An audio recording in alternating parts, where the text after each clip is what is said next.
자, 여러분 안녕하세요. 민법 연습 1 제11회 쟁점 정리 시작하도록 하겠습니다.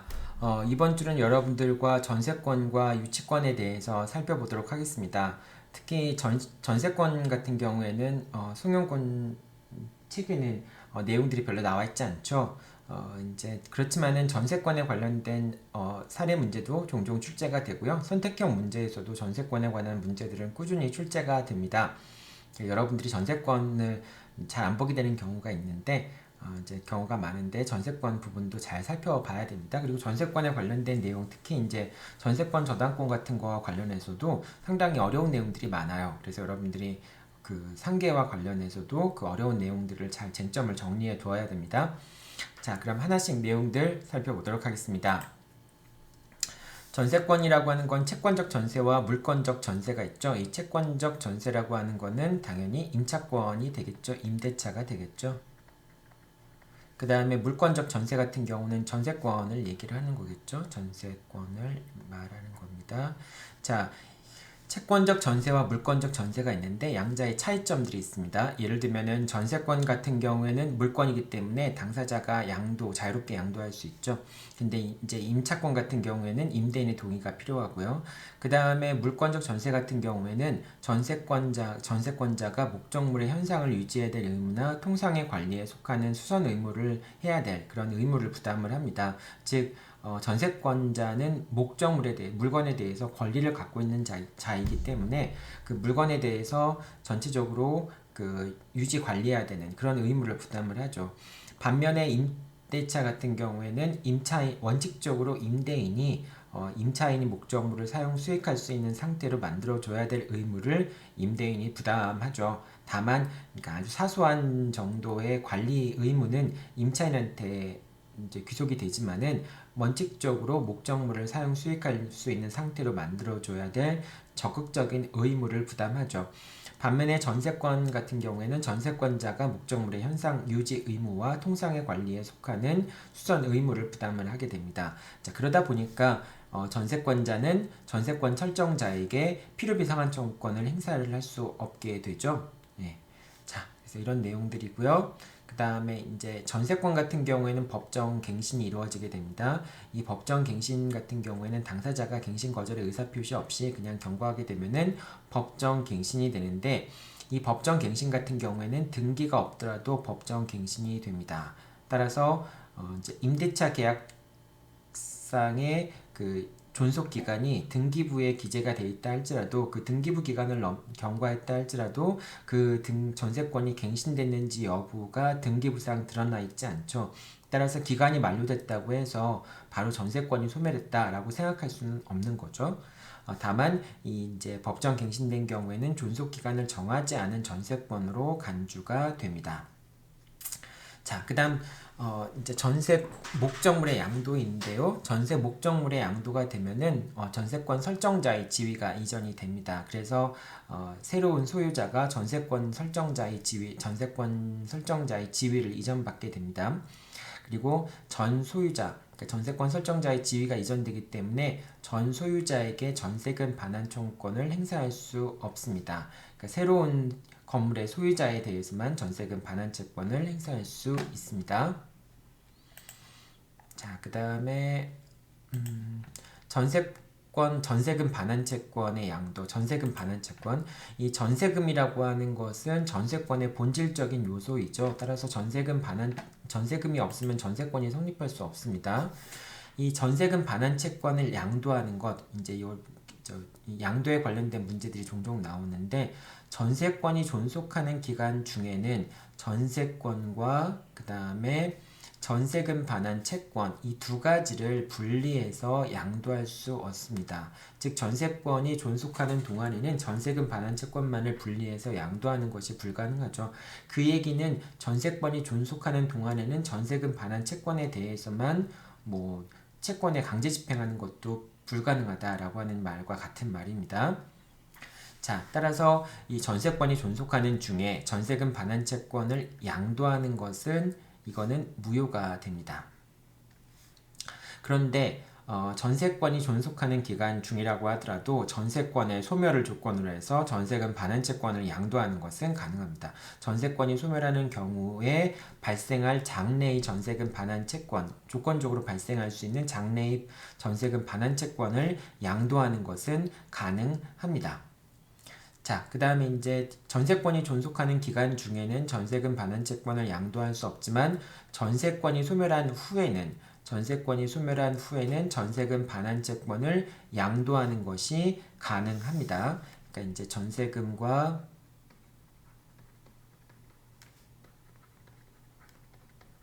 전세권과 전세금 반환 채권, 이제 전세권이 종료하게 되면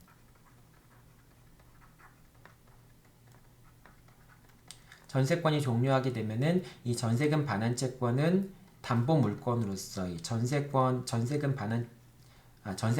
하는 것은 잘못했네요. 전세권이 종료한 다음에는 이 전세권이라고 하는 것은 용익 물건으로서의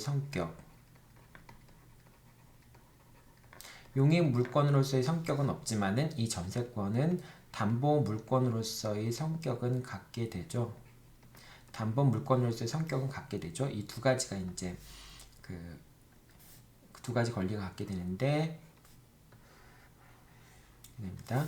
근데 전세권이 소멸한 후에 이 전세권과 이 전세금 반환 채권을 둘 다 양도를 해야 되겠죠. 근데 이 전세권과 전세금 반환 채권을 양도하기 위해서는 뭐가 필요할까요? 네, 전세권 이전의 부기등기가 필요해요. 필요합니다. 그런데 전세금 반환 채권은 채권이기 때문에 채권 양도의 대항 요건이 필요합니다.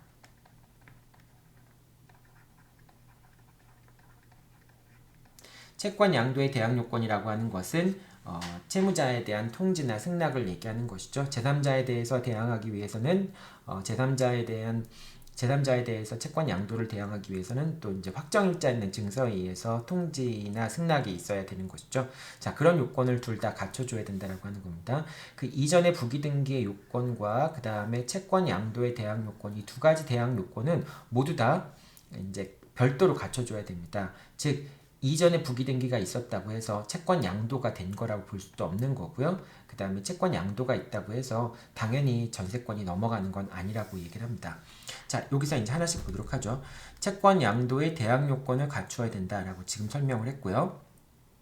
그 다음에 전세금 반환 채권과 함께 전세권이 이전되기 위해서는 이전의 부기등기가 필요하죠. 그 다음에 이전에 부기등기가 있었다고 해서 전세금 반환 채권의 양도 통지나 승낙에 가름할 수 없다. 그러니까 전세권 이전에 부기등기가 있다고 해서 전세금 반환 채권에 대한 채권 양도 통지나 승낙이 있었던 것으로 볼 수는 없다라고 하는 겁니다. 여러분들 요거는 나중에 저당권과 같이 이해를 하면 돼요. 저당권 이전에 부기등기가 있다고 해서 피담보 채권의 양도에 대한 통지나 승낙이 있다고 볼 수 없겠죠. 그래서 이렇게 되고요.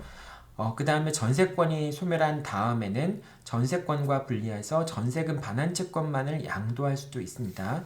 즉 전세권이 종료한 다음에는 이 전세권이라고 하는 권리는 전세금 반환 채권을 담보하는 담보 물건으로서의 성격을 갖고 있죠. 그렇기 때문에 부종성을 갖고 있습니다. 부종성도 갖고 있고 그 다음에 수반성도 갖고 있죠.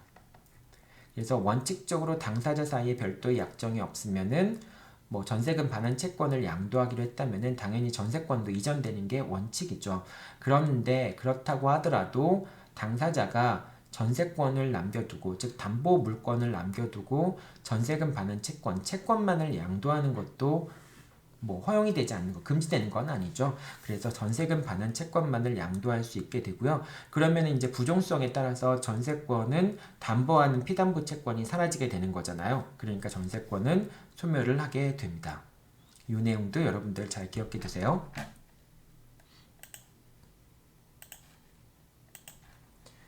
자, 다음에 전세금 반환 채권과 다른 내용들 보도록 하겠습니다.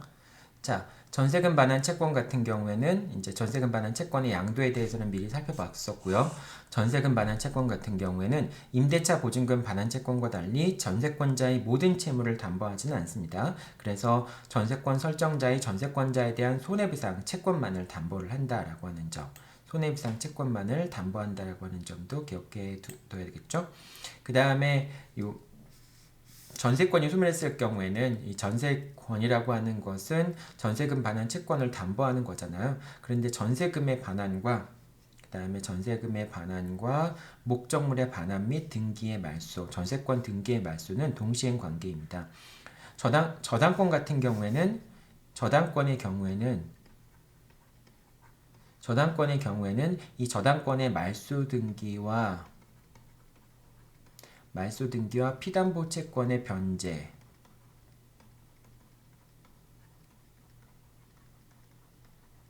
피담보 채권의 변제가 동시행 관계가 아니죠. 이 피담보 채권의 변제와 저당권의 말소 등기가 동시행 관계가 아닌데 전세권의 경우에는 전세금의 반환과 전세권 말소 등기가 동시행 관계라고 하는 거. 이거는 여러분들 잘 기억해 둬야 됩니다. 전세권이 소멸한 다음에는 전세권이 소멸한 다음에는 이 전세권이라고 하는 것은 담보 물건, 전세금 반환 채권을 담보하는 담보 물건으로서의 성격을 갖는데 그렇기 때문에 여러분들이 이 저당권이라고 하는 것과 저당권의 피담보 채권의 변제라고 하는 것이 동시행 관계가 아니다라고 하는 점 때문에 그렇기 때문에 이 전세권 설정 등기의 말소와 그다음에 전세금의 반환도 역시 동시행 관계가 아닌가라고 생각하기 쉽습니다. 그래서 이것도 역시 여러분들이 헷갈리니까 이 저당권 말소와 피담보 채권의 변제는 동시행 관계가 아니지만은 이 전세금 반환과 등기의 말소, 목적물 반환 및 등기의 말소는 동시행 관계다라고 하는 점, 저당권과 그 다음에 전세권을 서로 비교하면서 차이가 있다라고 하는 점을 유의해 둬야 됩니다.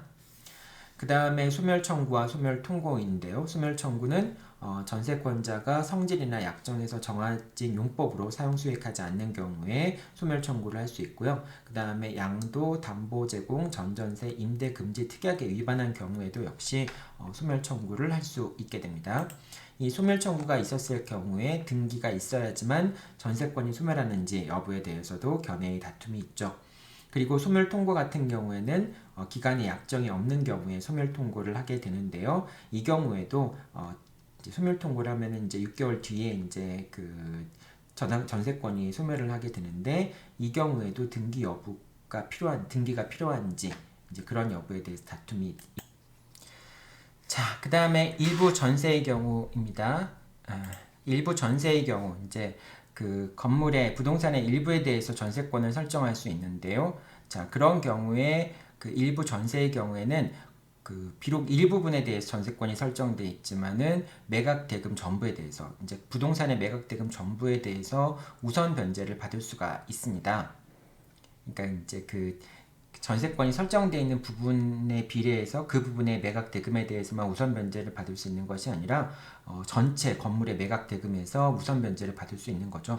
그런데 일부 전세의 경우에는 건물의 전부에 대해서 경매를 신청할 수는 없어요. 그러니까 이제 일부 전세권자 같은 경우에는 그 건물에 대해서 경매가 진행되는 경우에 그러면은 이제 건물 전체의 매각 대금에서 우선 변제를 받을 수 있지만은 그렇지만 일부 전세권자가 건물 전부에 대해서 전세권을 그 경매를 신청할 수는 없습니다.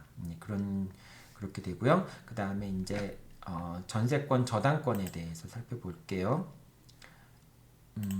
전세권이라고 하는 권리도 담보 물건이기 때문에 전세권에 대해서 저당권을 설정할 수가 있겠죠. 자, 그러면 이제 요 전세권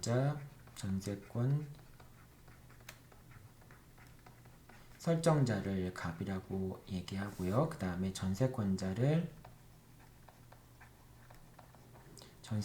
을이라고 얘기를 할게요. 자, 그러면은 이제 을은 전세권을 갖고 있는데 이 전세권을 담보로 병으로부터 돈을 빌리는 겁니다. 병으로부터 돈을 빌리고 병한테 이 전세권에 대해서 저당권을 설정해 주는 거예요. 저당권을 설정해 주는 겁니다. 이게 전세권 저당권이 되겠죠. 만약에 전세권의 존속 기간 중에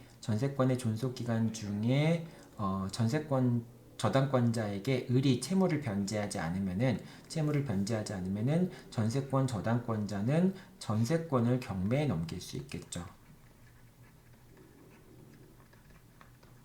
전세권에 대해서 경매를 신청할 수가 있습니다. 그러면 이제 경매 절차에서 전세권이 양도가 되고 매각이 되고, 그로 인해서 매각 대금이 들어오면은 그걸로 인해서 저당권자가 우선 변제를 받을 수 있게 되겠죠. 자, 이제 전세권 저당권에 대한 내용들은 이제 하나씩 살펴봐야 되는데, 근데 이제 전세권이 이렇게 존속하는 기간 중에는 저당권자는 전세권에 대해서 경매를 신청해서 우선 변제를 받으면 됩니다. 그런데 이 전세권이 소멸한 다음에는 전세권이라고 하는 용익물권으로서의 전세권은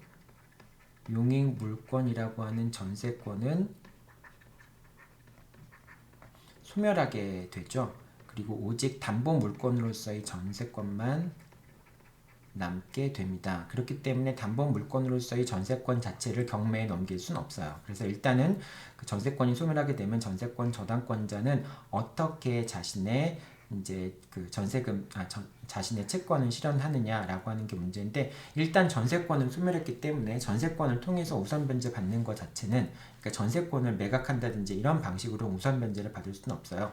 그래서 어떤 방식으로 얘기가 되냐면은, 전세권 저당권자는 전세권이 소멸하게 되면은 더 이상 이제 전세권을 경매에 넘길 수가 없으니까 전세금 반환 채권에 대해서 물상 대위를 할 수 있다. 그러니까 이 전세권 저당권자가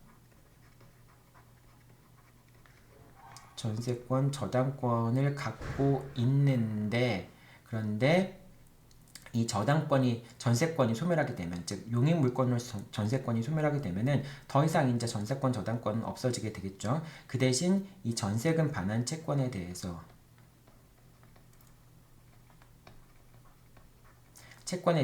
물상 대위를 할 수 있습니다. 물상 대위를 할 수 있어요. 이 전세금 반환 채권에 대해서 물상 대위를 한다라고 할 때, 이 전세금 반환 채권은 뭐에 의해서 담보가 돼요? 용익 물권으로서의 전세권이 아니라 담보 물권으로서의 전세권에 의해서 이 전세금 반환 채권이 담보되죠. 이 전세금 반환 채권에 대해서 물상 대위를 할 수 있게 됩니다. 자, 물상 대위를 한다라고 하는 점에 대해서 간단하게 설명을 해야 되겠죠. 자, 이제 그 갑이 있고요. 그 다음에 을이 있고, 이 X라는 부동산에 대해서 저당권을 갖고 있는 경우에, 갑이 저당권을 갖고 있는 경우에 이제 이 X라는 물건이 수용이 돼서 수용이 돼가지고 결국은 저당권이 소멸이 되고, 그 대신 이제 을이 병으로부터, 수용권자로부터 수용 보상금 청구권, X라는 물건 대신에 수용 보상금 청구권을 취득을 하게 됩니다.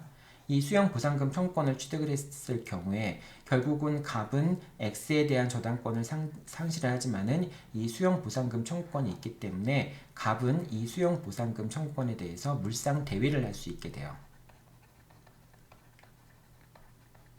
물상 대위를 할 수 있게 됩니다. 그러니까 원래 갑이 X 부동산에 대해서 갖고 있던 저당권 X라는 부동산이 수용됨으로 인해서 저당권 자체는 소멸이 되고요. 그 대신 저당권이 소멸된 대신에 이제 갑은 수용 보상금 청구권이라고 하는 권리를 갖게 됩니다. 물론 이제 갑은 여전히 을에 대해서 피담보 채권을 갖고 있죠.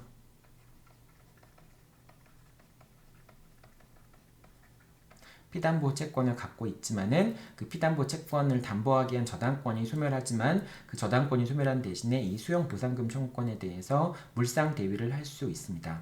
자, 여러분들 이걸 한번 생각해 보세요. 갑이 채권자이고, 그 다음에 을이 채무자이고, 병이 이제 그 제3채무자, 이제 을이 병에 대해서 이 수용 보상금 청구권을 갖고 있다.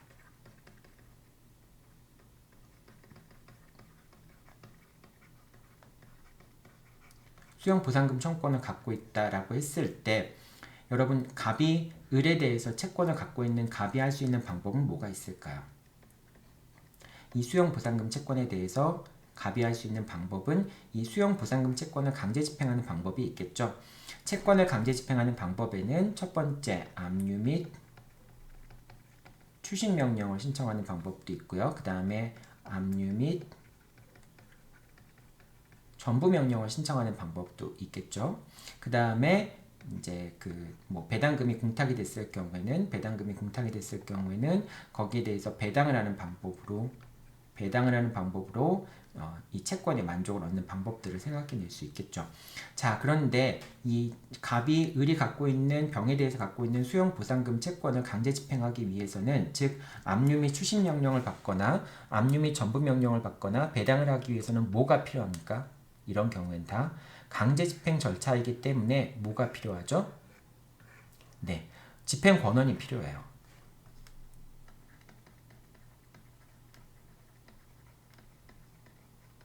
집행 권한이 필요합니다. 자, 그런데 이렇게 할 수도 있지만은 지금 우리가 살펴보는 지금 사안에서는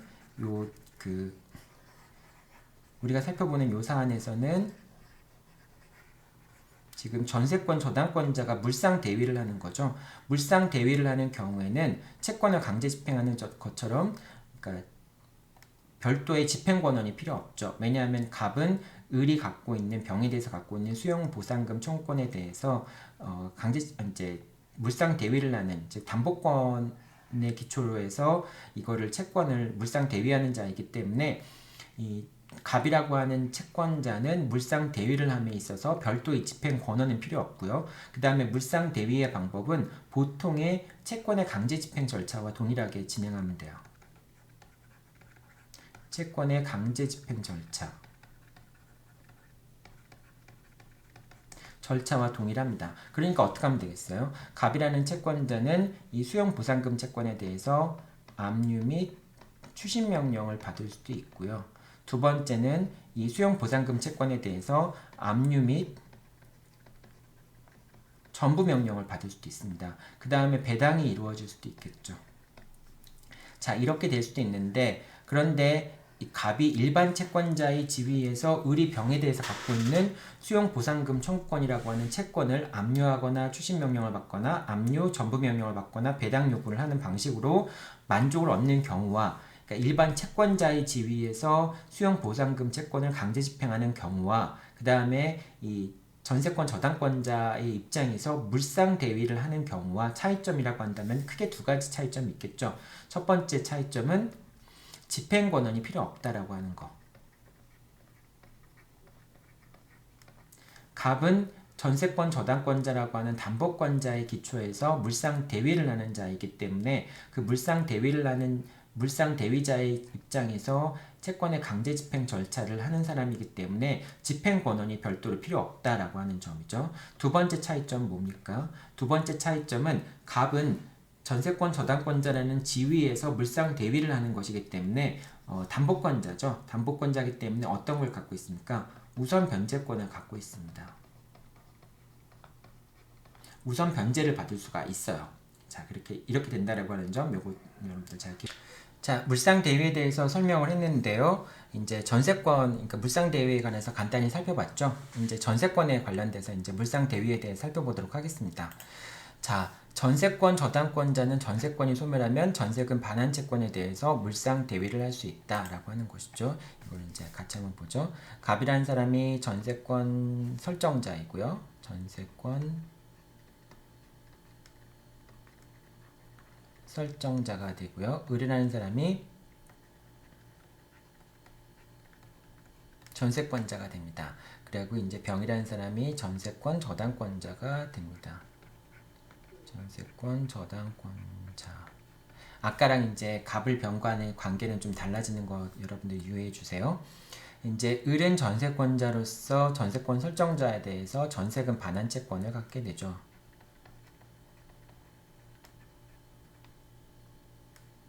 반환 채권을 갖게 됩니다. 이 전세금 반환 채권이 이렇게 있고, 그 다음에 그 병이라고 하는 사람은 이 전세권에 대해서 저당권을 갖고 있는 것이죠.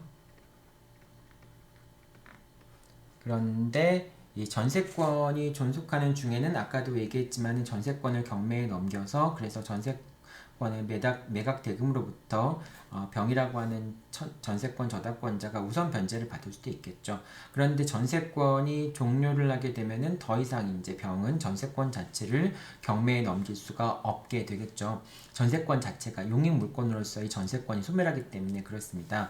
그래서 병은 전세권 저당권을 상실할 수밖에 없어요. 상실할 수밖에 없는데 이 병이라고 하는 사람은 전세금 반환 채권에 대해서 물상 대위를 할 수 있어요. 물상 대위를 할 수 있습니다.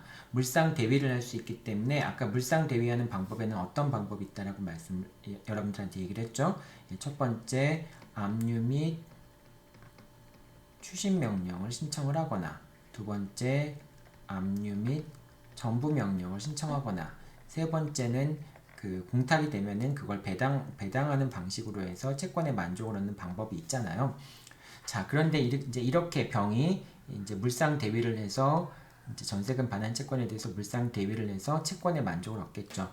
이거는 아까 물상 대위하는 방법에 대한 설명과 마찬가지로 병이 전세금 반환 채권에 대해서 물상 대위를 하기 위해서는 뭐만 입증하면 돼요. 자기는 전세권 저당권자라고 하는 점만 입증을 하면 됩니다. 별도로 이 병이 을에 대해서 갖는 채권에 대해서 집행 권한을 갖고 있을 필요는 없어요. 전세권 저당권자라는 점만 입증이 되면은 전세금 반환 채권에 대해서 물상 대위를 할 수 있기 때문에 그렇고요. 그 다음에 그 전세금 반환 채권에 대해서 이 전세금 반환 채권은 뭐에 의해서 담보가 됩니까? 이 전세금 반환 채권은 전세권에 의해서 용익 물권으로서의 전세권은 소멸했지만은 담보 물권으로서의 전세권은 남아 있으니까 이 전세권의 기초에서 우선 변제를 받을 수 있는, 즉 이제 전세금 반환 채권이라고 하는 채권에 대해서 물상 대위를 함으로써 우선적으로 전세권 저당권자가 우선 변제를 받을 수 있겠죠. 자, 이렇게 되는 겁니다. 자, 그러면은 이제 그 전세권 저당권이 소멸했으니까 전세권 저당권자는 전세금 반환 채권에 대해서 물상 대위를 해야 되겠죠. 물상 대위를 하는 방법이라고 하는 것은 결국은 이제 이 전세금 반환 채권에 대해서 압류 및 추심 명령을 신청하거나 압류 및 전부 명령을 신청하는 것이죠. 그런데 이 전세권자가 압류 및 추심 명령 또는 압류 및 전부 명령 이거를 신청하기 전에, 즉 압류를 하기 전이라고 한다면은 그러면은 갑이 을에 대해서 전세금을 반환해야 되는데 이 전세금 반환이 금지가 되지 않아요. 지급 금지가 되는 게 아닙니다. 왜냐하면 물상 대위를 할 수 있다고 해서 바로 지급금지의 효력이 생기는 건 아니잖아요. 여러분들 아까 우리 그 수용 보상금의 경우에서 어떻게 봤었죠? 병에서 이 수용 보상금 채권에 대해서 저당권자인 갑이 물상 대위를 할 수 있다라고 얘기를 했잖아요. 근데 물상 대위를 하기 전에 이 수용 보상금이 지급돼 버리면 어떻게 돼요? 물상 보증 못하죠. 물상 대위를 못하죠. 그래서 물상 대위를 할 때는 반드시 뭘 하라고 얘기를 해요? 물상 대위를 하는 경우에는 물상 대위하는 대상 목적물인 채권에 대해서 반드시 압류가 이루어져야지만 물상 대위를 할 수 있다라고 얘기를 하죠. 그리고 그 압류는 반드시 물상 대위를 하는 채권자가 압류할 필요도 없다라고 얘기를 하죠. 다른 사람이 압류해도 상관이 없다라고 얘기를 하죠. 왜냐하면 압류가 되면은 일단은 지급금지가 안 되니까 채권 자체가 살아있는 것이고, 그것에 대해서 나중에 뭐 추심 명령을 받으면은 배당 요구를 하든지 또는 아니면 채무자가 공탁을 하면 그 공탁금 가지고 배당 요구를 하든지, 그럴 때 이제 갑이 그 채권으로부터 우선 변제를 받을 수 있으니까 배당금으로부터 우선 변제를 받을 수 있으니까 이 물상 대위를 하는 경우에 그 물상 대위 대상이 된 채권이 지급되지 않도록 압류를 먼저 해놔야 되는 거죠. 그 다음에 압류를 해놓은 다음에 그 다음에 추심 명령을 신청하든 압류를 해놓은 다음에 전부 명령을 신청하든 또는 뭐 배당 요구를 하든 그건 그때 가서 하면 되는 것이고요. 자, 이렇게 압류를 해놔야 되는데 이것도 마찬가지입니다. 전세권 저당권자가 전세금 반환 채권에 대해서 물상 대위를 할 수 있다고 해서 바로 전세금에 대한 지급금지 효과가 발생하는 건 아니에요. 그냥 지급할 수도 있는 거죠. 그러니까 전세권 저당권자는 전세금 반환 채권이 변제되기 전에 빨리 어떻게 해놔야 돼요? 가압류를 걸어놓든지 또는 압류 및 추심 명령을 받든지 미리미리 해놔야 되겠죠. 이거는 이제 보통 물상 대위의 경우에 수용 보상금이 지급되지 않도록 갑이 얼른 가서 수용 보상금 채권에 대해서 지급 금지를 해놓는, 즉 압류를 하거나 가압류를 해놔야 되는 경우와 마찬가지인 것이죠. 자, 그래서 전세금 반환 전세권 저당권이 소멸하게 되면은 전세금 반환 채권에 대해서 물상 대위를 할 수가 있게 됩니다. 자, 그런데 이 전세금 저당권이 설정되었더라도 압류 이전이라면은, 즉 전세금 반환 채권에 대해서 압류를 하지 않기 전이라면은 전세금의 지급이 가능하며 유효한 변제가 된다라고 하는 겁니다. 즉 전세금 반환 의무가 지급 금지가 되는 게 아니에요. 그래서 여전히 을은 갑에게 전세금의 반환을 청구할 수 있고, 갑도 을에게 유효하게 전세금의 반환을 할 수가 있게 됩니다. 전세권 저당권자가 물상 대위를 하기 전이라고 한다면은 유효하게 전세금을 변제할 수 있다라고 하는 겁니다. 그래서 요 내용들, 이거 좀 여러분들 어려운 내용이고요. 그리고 또 이제 여러분들이 지금 1학년 때 물권법을 공부할 때 물상 대위에 대해서 공부를 했겠지만은, 이 저당권 부분에 보통 저당권 부분에서 물상 대위를 공부하니까 전세권 부분에서 물상 대위를 할 때 이 내용들을 좀 설명을 안 하는 경우들이 많아요. 그래서 여러분들 이 내용들 잘 이해해 두고요. 혹시 이제 다음 주에 줌 수업을 할 때 여러분들한테 질문을 받도록 할게요.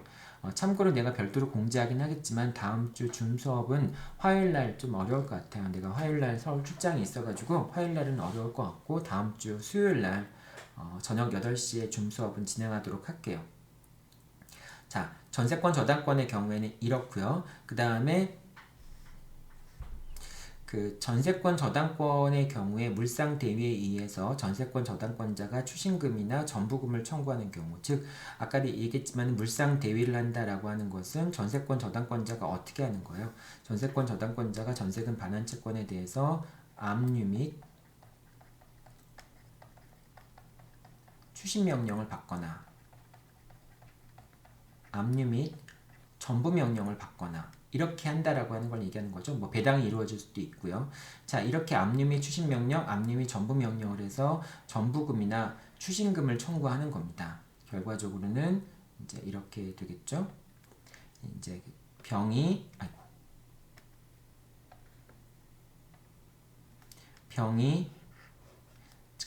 갑에 대해서 이제 채권을 갖고 있는 채권을 갖고 있으니까 전세권 저당권을 설정받았겠죠.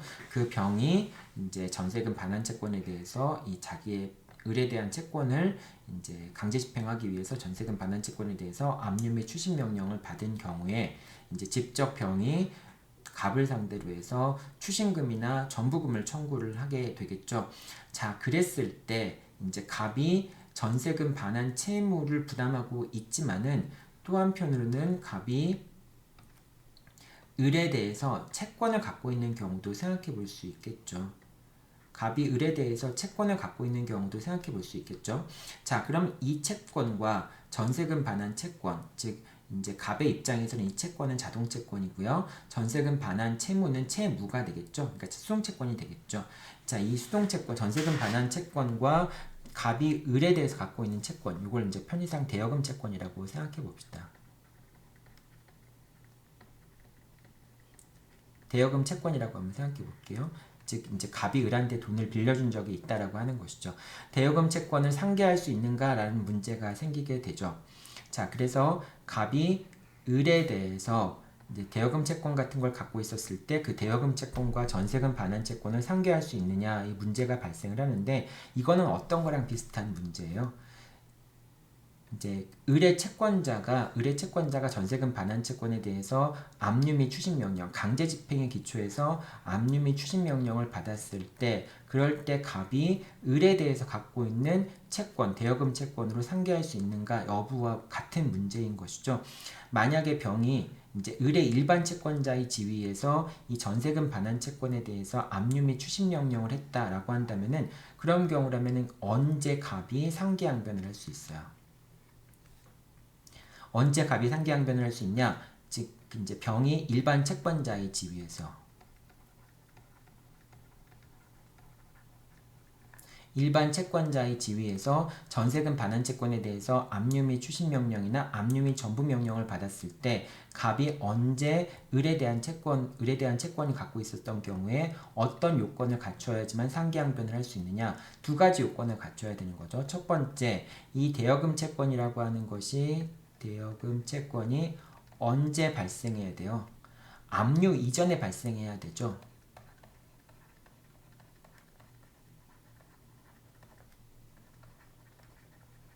대여금 채권이 압류 이전에 발생을 해야 되고요. 그 다음에 대여금 채권이 압류하기 전에 상계 적상 상태에 있다라고 하면은 상계할 수 있겠지만은 상계 적상 상태에 있지 않더라도 갑이 을에 대해서 갖고 있는 대여금 채권의 변제기가 전세금 반환 채권의 변제기보다 더 빠르거나 또는 전세금 반환 채권의 변제기와 대여금 채권의 변제기가 같다면은 그런 경우라면은 갑이 이제 추심금이나 전부금 청구에 대해서 상계양변을 할 수가 있게 되죠.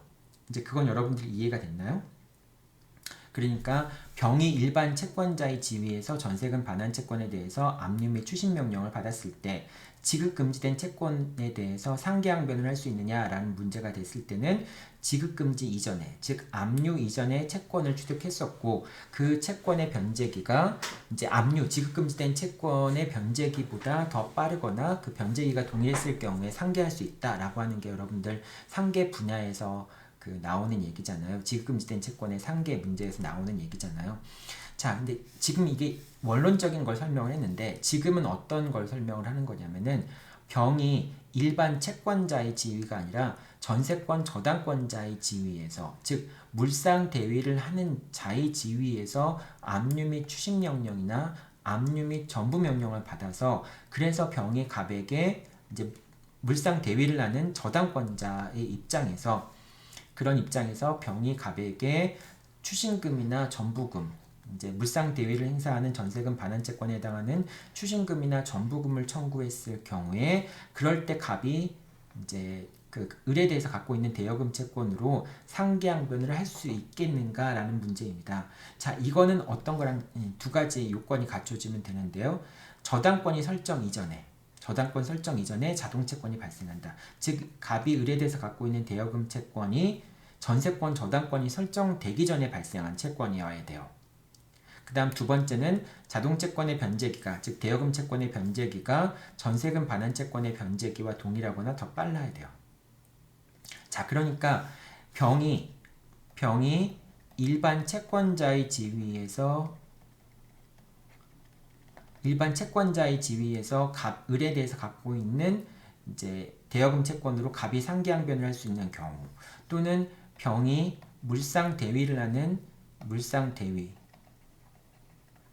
전세권 저당권자로서 물상 대위를 하는 경우에 그때 갑이 상계양변을 할 수 있는 경우, 요건의 차이는 뭐예요? 두 가지 점의 차이는 일반 채권자로서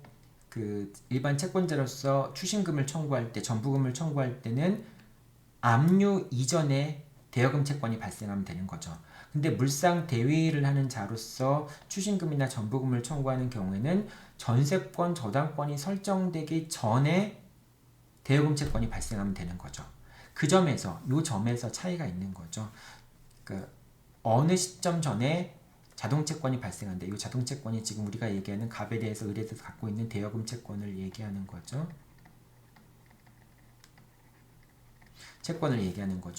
자, 이렇게 일반 채권자의 지위에서 병이 전세금 반환 채권에 대해서 압류 및 추심 명령을 받았거나 압류 및 전부 명령을 받은 경우, 또는 병이 물상 대위, 전세권 저당권자라는 지위에서 물상 대위를 해서 압류 및 추심 명령을 받았거나 압류 및 전부 명령을 받았던 경우, 이 두 가지 경우가 이제 변제기를 비교하는 거는 똑같지만은 어느 시점을 기준으로 해서 발생한 대여금 채권에 대해서 상계양변을 할 수 있냐라고 하는 걸 비교를 하는 거죠. 자, 그래서 요 내용들, 이 대여금 채권이 전세권 저당권이 설정되기 전에 발생을 해야 되고, 그 다음에 이 대여금 채권의 변제기가 전세금 반환 채권의 변제기보다 더 빠르거나, 즉 전세권의 종료되는 시점이 되겠죠.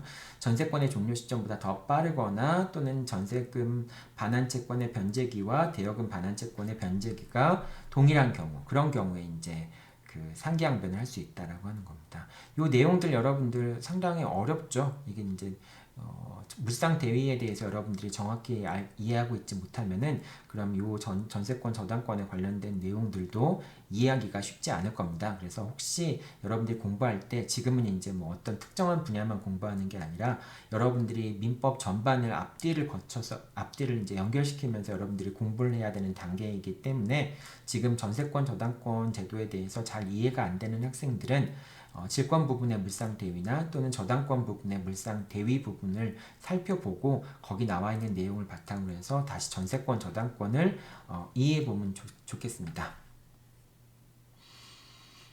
자, 그 밑에 다음 내용들 설명을 하도록 하죠. 유치권의 경우에는 뭐 시험 문제, 사례 문제에 나오는 내용들이 그렇게 많지는 않아요. 자, 몇 가지 한번 설명해 보도록 하겠습니다. 유치권의 성립 시기인데요. 자, 먼저 유치권이라고 하는 권리는 이제 경매 절차에서 채무자가 그러니까 경락인이 인수를 하는 것, 즉 매수인이 인수를 하게 되는 권리인 것이죠. 그런데 이제 다음과 같은 경우에는 유치권이 성립을 주장할 수 없다라고 하는 겁니다. 자, 유치권이 성립하기 위해서는 이제 피담보채권이 발생을 해야 되고요. 목적물과 결련성이 있는 채권, 이제 목적물과 결련성이 있는 담보채권이 발생을 해야 되고 변제기가 도래해야 되고요. 그 다음 목적물을 점유하고 있어야 되겠죠. 자, 이런 경우에는 피담보채권이 변제되기 전까지 목적물을 계속해서 유치할 수 있는, 점유할 수 있는 권리를 유치권이라고 얘기를 하죠. 자, 그런데 경매 개시 결정 이후에 그 부동산에 관해서 경매 개시 결정 이후 경매 개시 결정이 기입 등기가 있었다라고 하는 것은 압류의 효력이 있었다라고 하는 말과 같은 말이죠. 즉 압류의 효력이 발생한 다음에 점유를 취득했다. 그럼 점유를 취득한 때부터 비로소 유치권자는 유치권을 취득을 하니까 자, 그 점유를 취득한 경우에는 유치권은 경락인한테 즉 매수인한테 주장할 수 없게 됩니다. 왜냐하면 압류 금지의 효력이 발생한 다음에 점유를 취득한 거니까 압류 금지 이후에 유치권이 발생하도록 허용하면 안 되겠죠. 그래서 경매 개시 결정 이후에 점유를 취득하는 경우에는 유치권은 성립하지 않고요. 그 다음에 경매 개시 결정 이후에 역시 이것도 이제 압류를 얘기하는 거죠. 압류 이후에 피담보채권이 발생한 경우, 이 피담보채권이 발생한 경우도 이제 피담보채권이 발생해야지만 유치권이 발생을 하니까 이 경우에도 압류의 처분 금지 효력 때문에 유치권이 성립되지 않습니다. 다만 그 압류가 강제 경매 개시 결정에 따른 압류가 아니라 체납 처분으로 인한 압류인 경우에는 이런 경우에는 유치권 성립이 가능합니다. 체납 처분이라고 하는 것은 이제 과세청에서 이제 세금을 내지 않으니까 부동산을 이제 압류를 하는 거예요. 근데 그 과세 체납 처분으로 인한 압류 같은 경우에는 압류를 했다고 해서 바로 경매 절차가 개시되는 건 아니에요. 보통 일반 부동산의 경우에는 압류가 됐다라고 하는 것은 어떤 걸 의미해요? 강제 경매 개시 결정이 있었다라고 하는 것을 경매 개시 결정이 있었다라고 하는 것을 의미하게 되죠. 그런데 체납 처분으로 인한 압류 같은 경우에는 압류가 있었다고 해서 바로 경매가 실시되는 것은 아니고요. 일단 체납처분청에서 압류만 먼저 해두고요. 그 다음에 경매는 그 이후에 신청할 수가 있습니다. 그러니까 이 압류와 강제 경매 개시 결정, 경매 개시 결정이라고 하는 압류는 약간 좀 성격이 다르죠. 그렇기 때문에 체납처분으로 인한 압류의 경우에는 유치권이 성립할 수 있습니다. 자, 그 다음 이제 여러분 마지막 이제 물권의 우선적 효력, 여러분들 물권의 효력 중에는 이제 우선적 효력이라는 게 있고요. 그 다음에 또 뭐가 있어요? 여러분들 물권법 총론 부분에서 공부하는 물권의 효력 부분에서는 물권의 효력은 뭐 물건을 사용 수익할 수 있다. 그런 게 물권의 효력의 가장 기본적인 내용이 되겠지만은 물권 총론 부분에서 여러분들이 공부하는 물권의 효력은 우선적 효력과 물권적 청구권에 관한 내용들을 여러분들이 공부를 하죠. 자, 그럴 때 우선적 효력이라고 하는 것은 물권은 채권보다 앞선다라고 하는 게 첫 번째 의미였고요. 두 번째 의미는 같은 물권이더라도 먼저 성립한 물권이 우선한다라고 하는 게 이게 이제 우선적 효력의 기본적인 특징이었잖아요. 그런데 이 저당권도 담보 물권이고 유치권도 담보 물권이지만은 저당권 설정 이후에 유치권이 발생을 하더라도 그렇더라도 그 저당권이 실행된 경우에 경락인에게 유치권을 주장할 수가 있다라고 하는 겁니다. 그러니까 이제 우선적 효력의 관점에서 본다면은 저당권 이후에 설정되어 있는 유치권은 사실은 발생하면 안 되겠죠. 그런데 그 유치권 같은 경우에는 등기부상 기재도 안 되고 하다 보니까 저당권 설정 이후에 유치권의 요건이 충족되더라도 성립이 되더라도 경락인에게 즉 매수인에게 유치권을 주장할 수 있다라고 하는 겁니다. 자, 그리고 유치권의 경우에는 유치권을 행사하기 위해서는 변제기가 도래해야 됩니다. 변제기가 도래하지 않으면 유치권을 행사할 수가 없어요. 그래서 비용상환 청구 같은 경우에는 임대차 종료 시에 비용상환 청구를 행사할 수 있죠. 또는 반환 청구를 받았을 때 그때 이제 비용상환 청구를 행사할 수 있다. 203조의 경우에는 그렇다는 거.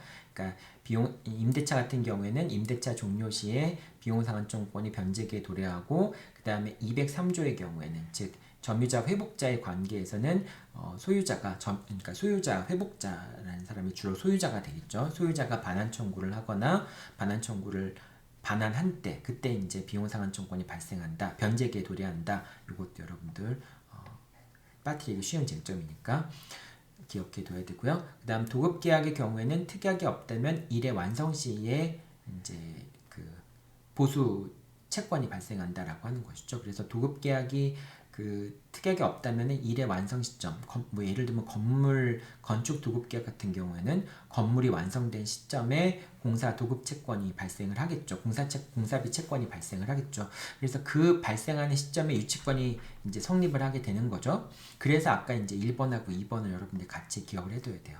예를 들면은 경매 개시 결정 이후에 공사가 완료된다면은 그 시점에 공사비 채권이 발생하기 때문에 경매 개시 결정 이후에 공사비 채권이 발생하는 경우에는 유치권을 주장할 수 없게 돼요. 이제 압류 때문에 압류 금지 이후에 발생한 피담보 채권이기 때문에 그런 것이죠.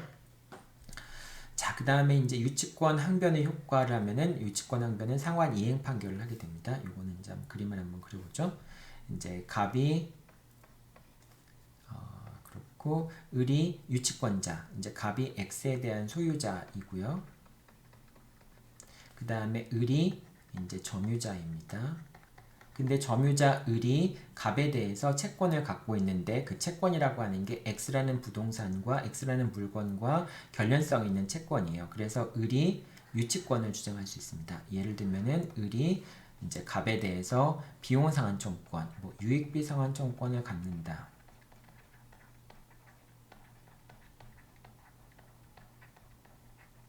유익비 상환 청구권을 갖는다.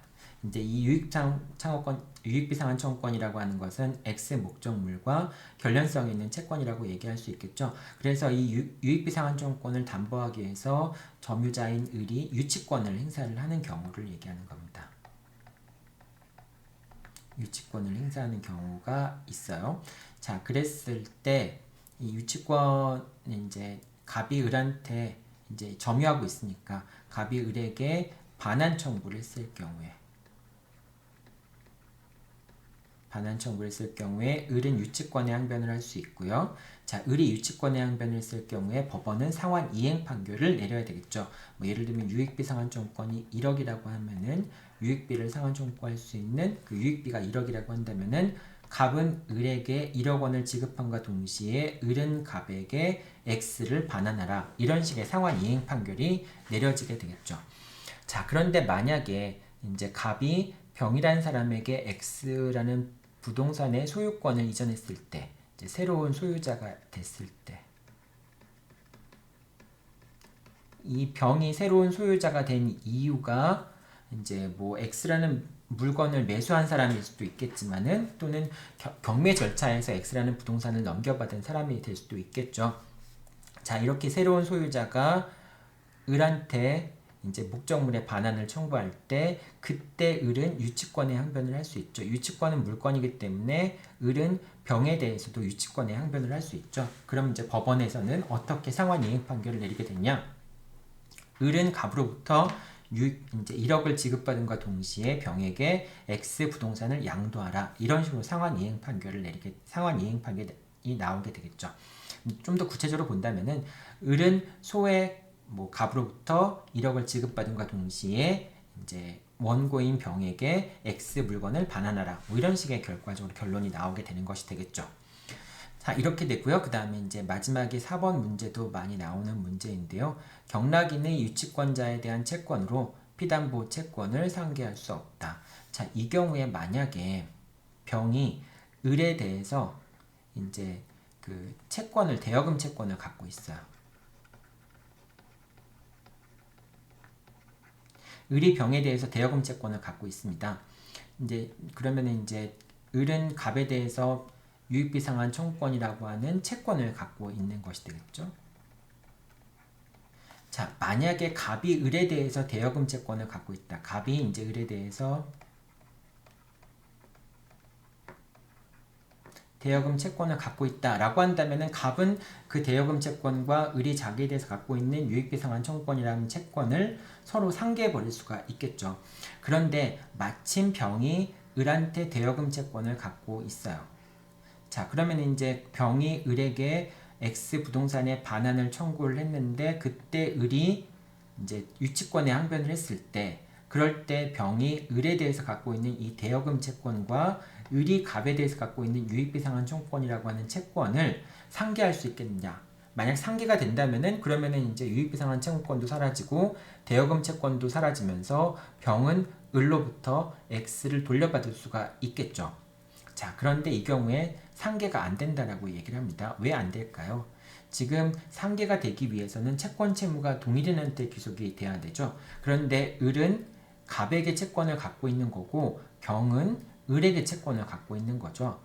뭐 이제 이 채권자와 채무자가 동일하지만은 이 채권자, 이제 병에 대한 채권, 이제 대여금 채권에 대한 채권자와 그 다음에 유익비 상환 청구권에 대한 채무자가 서로 다르죠. 그렇기 때문에 채권 채무자가 다르기 때문에 상계할 수 없다라고 하는 겁니다. 그래서 요 사안도 이렇게 설명은 되게 간단한데 여러분 막상 이제 사례 문제로 나오면 되게 복잡하게 느껴질 수밖에 없어요. 자, 여기까지 유치권에 대한 설명까지 다 끝났습니다. 여러분들 요 부분, 특히 이제 이 아까 설명했던 부분, 전세권 저당권에 관한 설명들이 좀 복잡하죠. 그래서 여러분들 요 부분은 잘 좀 다시 한번 책을 찾아서 읽어보고 지금 설명한 내용들 다시 반복해서 여러분들 들어두기 바랍니다. 판례를 한번 보죠. 판례 내용들을 좀 보면 좀 더 명확해질 텐데요. 여러분들 요 판례 내용들을 한번 좀 같이 읽어볼게요. 전세권자의 전세금 반환 청구권에 관련된 내용입니다. 자, 민사집행법 제91조 제3항은 전세권은 저당권, 압류채권, 가압류채권에 대항할 수 없는 경우에는 매각으로 소멸된다라고 규정하고 있죠.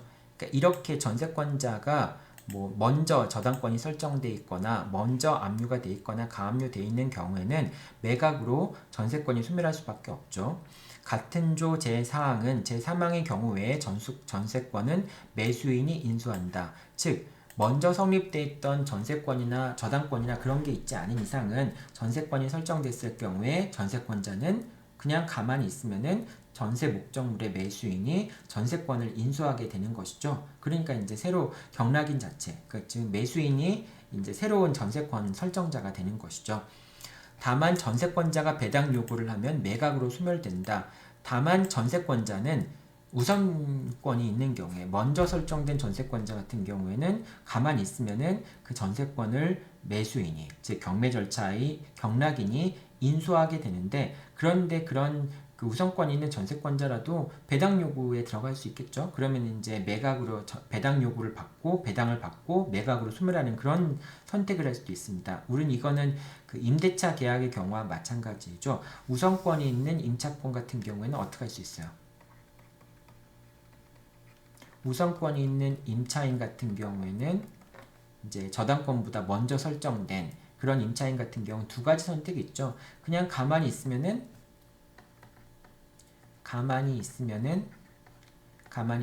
그러면 이제 매수인이 인수하게 되죠.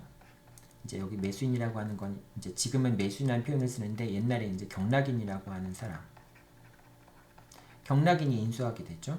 자, 그런데 그 임대인이 바뀌는 걸 원하지 않으면은 이 매수인이 인수한다는 얘기는 이 매수인이 새로운 임대인이 된다라고 하는 것을 의미하죠. 그런데 임대인이 변경되는 걸 원하지 않는다면 임차인 같은 경우에는 경매에 참여해서 그래서 배당을 받는 방법. 즉 경매에 참여한다는 얘기는 임차권의 대항력은 있지만은 임대차 계약을 해지한다는 걸 의미를 하죠. 임대차 계약을 해지하고 경매 절차에 참여해서 배당을 받는 방법을 선택할 수도 있습니다. 이게 이제 그 임차권의 경우의 선택인데요. 전세권자도 마찬가지라고 하는 겁니다. 전세권의 경우에도 전세권은 가만히 있으면은 이제 우선권이 있는 전세권 같은 경우에는 가만히 있으면은 매수인이 그 전세권을 인수하게 되겠죠. 그런데 전세권자가 배당 요구를 해서 전세권을 소멸시키고 배당 요구를 해서 배당을 받을 수도 있습니다. 그 경우에는 이제 매각으로 인해서 전세권이 소멸하게 되겠죠. 자, 임차권 같은 경우에는 보증금을 다 받지 못하면은 임차권은 존속하게 되죠. 그런데 이 경우에는 비록 전세금을 다 받지 못하더라도 전세권이라고 하는 물건은 매각으로 소멸할 수밖에 없다라고 봐야 되겠죠. 등기가 이제 말소될 테니까요. 자, 요거 이제 계속 보도록 할게요. 라고 규정하고 있는데 이는 전세권 등에 대항할 수 없는 전세권과 달리 최선순위의 전세권은 존속기간에 상관없이 오로지 전세권자의 배당 요구에 의해서만 소멸하고 전세권자가 배당 요구를 하지 않은 한 매수인에게 이전된다는 취지이다. 이렇게 두 가지 선택을 다 할 수 있다라고 하는 걸 의미하는 거죠. 최선순위 전세권자 같은 경우에는 가만히 있거나 또는 배당 절차에 의해서 참가해서 전세권을 소멸시키고 배당 절차에 참여할 수 있거나 두 가지 선택을 할 수 있다라고 하는 것이죠. 따라서 최선순위의 전세권은 전세권자 스스로 배당 요구를 하여야 매각으로 인해서 소멸하는 게 원칙이다. 그러니까 최선순위 전세권 같은 경우에는 가만히 있으면 남아있고 배당 요구를 해야지만 소멸한다. 이런 얘기죠. 자, 그러나 전세권이 존속기간의 만료나 합의해제 등으로 인해서 종료하면 전세권의 용익물권적 권능은 소멸하고 단지 전세금 반환 채권만을 담보하는 담보물권적 권능의 범위 내에서 전세금의 반환 시까지 그 전세권 설정 등기의 효력이 존속하므로 전세권이 소멸하게 되면은 그럴 때면 이제 용익물권으로서의 전세권은 소멸하지만은 전세금 반환 채권을 담보하는 담보물권으로서의 전세권은 존속한다라고 하는 것이죠. 존속함으로 전세권이 존속기간 만료 등으로 종료한 경우라면 최선순위 전세권자의 채권자는 그 전세권이 설정된 부동산에 대한 경매 절차에서 채권자 대위권에 기하거나 전세금 반환 채권에 대해서 압류 및 추심 명령을 받은 다음 자, 최선순위 전세권자의 채권자는 전세권이 존속기간 만료로 종료한 경우라면 이러면 이제 전세권자가 전세금 반환 채권을 갖겠죠. 자, 그랬을 경우에는 그 전세권자의 채권자가 어떻게 할 수 있겠느냐? 그러니까 전세권이 종료한 경우에 전세권의 채권자는 어떻게 할 수 있을까요? 그러니까 아까 설명했듯이 여러분, 갑이 있고 그 다음에 이제 을이 있고 얘가 전세권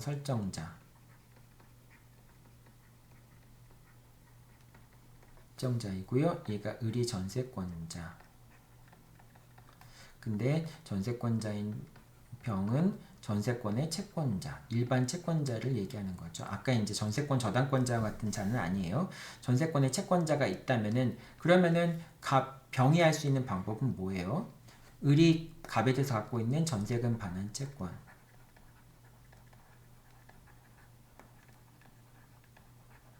전세금 반환 채권이 있는데 이 전세금 반환 채권에 대해서 어떻게 할 수 있어요? 채권자의 지위에서 채권자 대위권을 행사하거나 그러니까 채권자 대위권을 행사해서 금전채권 같은 경우에는 직격 청구할 수도 있죠. 그래서 채권자 대위권을 행사하거나 또는 전세금 반환 채권에 대하여 압류 및 추심 명령을 받거나 즉 병이 을에 대해서 이 전세금 반환 채권에 대해서 압류 및 추심 명령을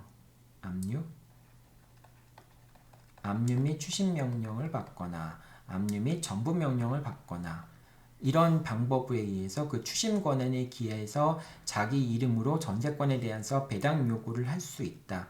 이제 나중에 이제 그 추신금을 청구하거나 압류를 할 수도 있고요. 그 다음에 배당 절차에서 배당 요구를 할 수도 있다라고 하는 것이죠. 그러니까 이 전세권의 기초에서 이제 전세권에 담보되는 전세금 반환 채권에 대해서 전세금 반환 채권에 대한 배당이 이루어질 거 아니에요.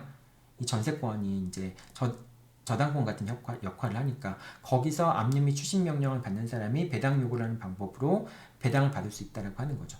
여러분들이 지금 아마 이제 헷갈리는 부분들이 있을 거예요. 전세권에서는 두 가지 이제 우선 변제권이 있을 수 있죠. 전세금 반환 채권 자체는 전세권에 담보되는 우선 변제권이 있는 채권인 거죠. 그런데 아까 그 전세권 저당권을 설정한 사람은 전세권 저당권자라는 입장에서 우선 변제권을 행사할 수도 있죠. 을에 대한 채권에 대해서.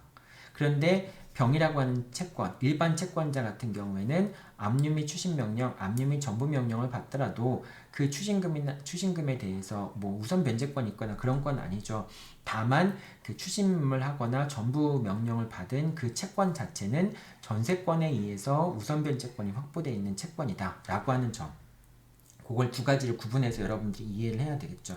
근데 지금 아마 우리 수업 듣는 학생들 중에는 이 두 가지가 잘 구분이 안 되는 경우들도 있을 것 같아요. 이 전세금 반환 채권이라고 하는 게 우선 변제권이 있는 채권이다. 그 다음에 병이 을에 대한 채권 자체도 뭐 이제 전세권 저당권자 같은 경우는 우선 변제권이 있는 자가 있을 수도 있고요. 아니면 병이 을에 대해서 일반 채권자의 기초에서 그 전세금 반환 채권에 대해서 추심 명령을 받거나 전부 명령을 받는 경우도 있을 수 있다라고 하는 점. 이 두 가지를 좀 구분을 해야 됩니다. 자, 어쨌든 이 전세금에 대해서 그 압류와 추심 명령을 받은 다음에 그 전세금에 대한 배당 절차에 참여해서 배당을 받을 수도 있다라고 하는 겁니다. 여기까지가 이제 전세권이 종료했을 경우를 얘기하는 거죠. 다만 위와 같은 경매의 매각 절차에서 집행법원은 원래 전세권의 존속기간 만료 여부 등을 직접 조사하지 아니하는 점, 그러니까 직접 조사할 수는 없는 거죠. 조사하지까지는 않는 거죠. 또 건물에 대한 전세권이 법정 갱신된 경우에는 등기된 존속기간의 경과 여부만 보고 실제 존속기간의 만료 여부를 판단할 수 없다라고 하는 점. 아까도 얘기했지만은 법정 갱신 같은 경우에는 그런 경우에는 뭐 등기부에 기재가 되지 않죠. 존속기간이 만료가 됐지만은 전세권이 살아있을 수도 있죠.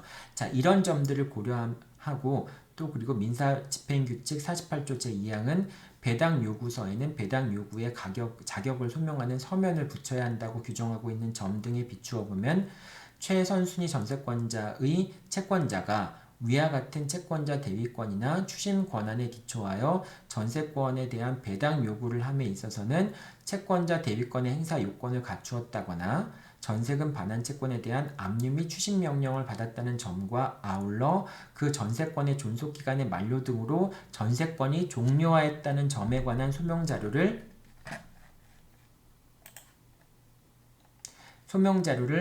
배당 요구의 종기까지 제출해야 된다라고 하는 겁니다. 이제 이 전체적인 내용을 여러분들이 이해를 하면은 이 판결의 내용을 이해하면은 전세권에서는 어떻게 전세금 반환이 이루어지는가 또는 그 전세금 반환 채권에 대해서 강제 집행하는 경우에는 어떤 식으로 강제 집행이 이루어지는가라고 하는 점들을 여러분들이 좀 이해할 수 있을 겁니다. 이 판결을 한번 여러분들이 읽어보고 이 판결에서 이해가 안 되는 부분이 있다면은 여러분들이 이해하려고 노력해보고 다음 주 수요일 날 우리가 줌 수업할 때 여러분들이 이 판결의 내용 중에서 이해 안 되는 부분이 어떤 부분인지 질문을 하면은 그 질문에 대해서 내가 또 다시 한번 설명을 할게요.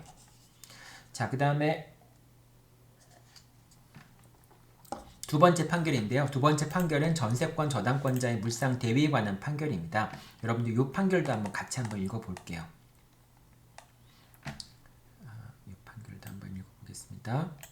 자, 하나씩 보면서 읽어볼게요. 자, 민법 370조, 342조가 단서에 저당권자는 물상 대위권 행사하기 위해서는 저당권자가 받을 금액, 금전, 기타 물건의 지급 또는 인도 전에 압류한다고 규정한 것은 물상 대위 목적인 채권의 특정성을 유지하여 그 효력을 보존함과 동시에 제3자에게 불축의 손해를 입히려 하지 않는데 그 취지가 있다. 요거는 이제 물상 대위에 관한 일반적인 설명이에요. 342조 질권에 대한 물상 대위인 것이고요. 그걸 이제 저당권의 경우에 준용을 하고 있죠. 370조에서 준용을 하고 있죠. 자, 그런데 물상 대위 같은 경우에는 물상 대위를 하기 위해서는 반드시 지급되기 전에 압류를 해야지만 되죠. 이 압류는 물상 대위를 하는 채권자만이 압류할 필요는 없고요.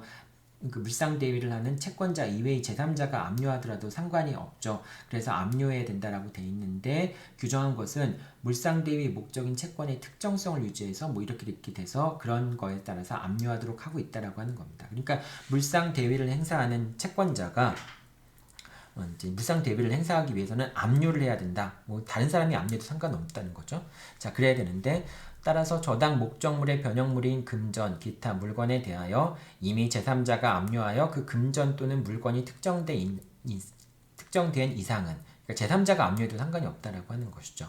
저당권자가 스스로 이를 압류하지 않고서도 물상 대위권을 행사하여 일반 채권자보다 우선하여 변제받을 수 있으나 물상 대위하는 사람이니까 물상 대위자는 이미 담보권을 갖고 있는 자라고 얘기할 수 있죠. 그렇기 때문에 우선 변제권을 갖고 있는 자라고 얘기할 수 있어요. 그래서 물상 대위권을 행사하는 경우에는 일반 채권자보다 우선 변제를 받을 수 있다라고 하는 겁니다. 있으나 그 행사 방법은 민사집행법 273조에 의하여 담보권의 존재를 증명하는 서류를 집행법원에 제출하여 자, 요거 여러분들 요 부분 담보권의 존재를 증명하는 서류를 집행법원에 제출하여 이게 만약에 일반 채권자가 압류 및 추심 명령을 받거나 압류 및 전부 명령을 받으려면 담보권의 존재를 증명하는 서류가 아니라 뭘 제출해야 돼요? 일반 채권자라고 한다면은 일반 채권자라고 하면은 집행 권한이 있는 집행 권한을 제출을 해야 되죠. 판결문에다 확정일자를 받든지 아니면 뭐 지급 명령서에다 집행문을 받든지 그래서 그 담보권의 존재를 증명하는 게 아니라 일반 채권자 같은 경우는 집행 권한이 있음을 입증해야 되는데 여기서는 지금 물상 대위에 의해서 하는 거니까 담보권의 존재를 증명하는 서류를 집행법원에 제출하여 채권 압류 및 전부 명령을 신청하는 것이거나 또는 민사집행법 제247조 1항에 의하여 배당 요구를 하는 것이므로 채권의 강제 집행 절차는 아까 얘기한 것처럼 압류 및 추심 명령, 압류 및 전부 명령 또는 배당 요구하는 방법으로 채권에 이제 강제 집행을 하는 것이죠. 자, 이래서 물상 대위를 행사하는 자는 이렇게 이제 배당 요구를 해야 되는데 이러한 물상 대위권의 행사에 나아가지 아니한 채 단지 수용 대상 토지에 대하여 담보 물권의 등기가 된 것만으로는 그 보상금으로부터 우선 변제를 받을 수 없다. 그러니까 물상 대위를 하는 사람이 이제 자기의 그 물상 대위 채권자로서 압류를 한 다음에 추심 명령을 받거나 압류를 한 다음에 전부 명령을 받게 되면 물상 대위자로서 우선 변제를 받게 되는데 그러한 절차를 취하지 않는다고 해서 즉 수용된 토지에 대해서 단순히 저당권자로 등기되어 있다는 것만 가지고는 법원이 직접 그 사람한테 우선 변제를 배당을 해주지 않는다는 거예요. 그러니까 직접 이제 그 압류 및 추심 명령을 받거나 압류 및 전부 명령을 받거나 배당 요구하는 방법으로 그 경매 절차에 이제 그 수용 토지에 대한 그 수용 보상금에 대한 강제 집행 절차에 그래야지만 법원이 우선 변제를 해준다라고 하는 그런 의미인 겁니다. 그러니까 지금 이 내용들은 어떤 내용들을 설명하고 있는 거예요? 물상 대위에 관한 일반론을 설명을 하는 거예요. 일반론. 그래서 물상 대위라는 거 하는 것은 뭐 이렇게 압류를 해야 되고 압류한 경우라고 할지라도 저당권의 기초에서 담보권의 기초에서 뭐 압류 및 추심 명령을 받거나 압류 및 전부 명령을 받는 것이다 라고 하는 점을 주장을 해야 된다는 뜻입니다. 자, 그러하지 아니면 저당권자가 물상 대위권 행사에 나아가지 아니하여 우선 변제권을 상실한 이상 다른 채권자가 그 보상금 또는 이에 관한 변제 공탁금으로부터 이득을 얻었다고 하더라도 저당권자는 이를 부당이득으로 반환 청구할 수 없다라고 하는 겁니다. 요 지금 내용들이 여러분 물상 대위에 관련된 내용들인데요. 자, 여러분들 이제 설명하는 중에 밑에 판례들이 추가가 됐죠. 내가 이제 그 자료를 붙인다고 했는데 지금 설명한 내용들은 이제 물상 대위에 관한 일반적인 설명이었고 전세권에 관한 설명은 아니었어요. 근데 그러다 보니까 이 전세권 저당권에 관련된 내용들을 같이 붙여야 되는데 이 내용들을 안 붙여주고 일반론의 설명에 관련된 판례만 붙여가지고 잠깐 중단을 하고 밑에다가 이제 판결을 새로 집어넣습니다. 그러니까 여러분이 동영상을 보기에는 갑자기 이제 동영상 중간에 자료가 딱 나타난 걸로 보일 수 있는데 그런 사정을 여러분들한테 얘기합니다. 여러분들이 양해를 해주세요. 자, 이제 여기까지가 이제 그 물상 대위에 관한 일반론이었고요. 이 물상 대위에 관한 일반론이 이 제목도 좀 바뀌었습니다, 여러분들. 네. 물상 대위에 관한 일반론이 전세권 저당권자의 물상 대위에도 그대로 적용이 된다라고 하는 겁니다. 그래서 요 내용들이 여기 나오죠. 설명이 나오죠. 전세권을 목적으로 한 경우, 잠깐만요. 전세권을 목적으로 한 경우, 다시 한번 같이 읽어볼게요. 전세권을 목적으로 한 저당권이 설정된 경우 전세권의 존속기간이 만료되면 전세권의 용익 물권적 권능이 소멸하기 때문에 더 이상 전세권 자체에 대하여 저당권을 실행할 수 없게 되고, 저당권자는 저당권의 목적인 전세권에 가름하여 존속하는 것으로 볼 수 있는 전세금 반환채권에 대해서 물상 대위를 할 수 있다라고 하는 것이죠. 그래서 압류 및 추심 명령 또는 전부 명령을 받거나 제3자가 전세금 반환채권에 대하여 실시한 강제 집행 절차에서 배당 요구를 하는 등의 방법으로 물상 대위권을 행사하여 전세금의 지급을 구해야 된다라고 하는 겁니다.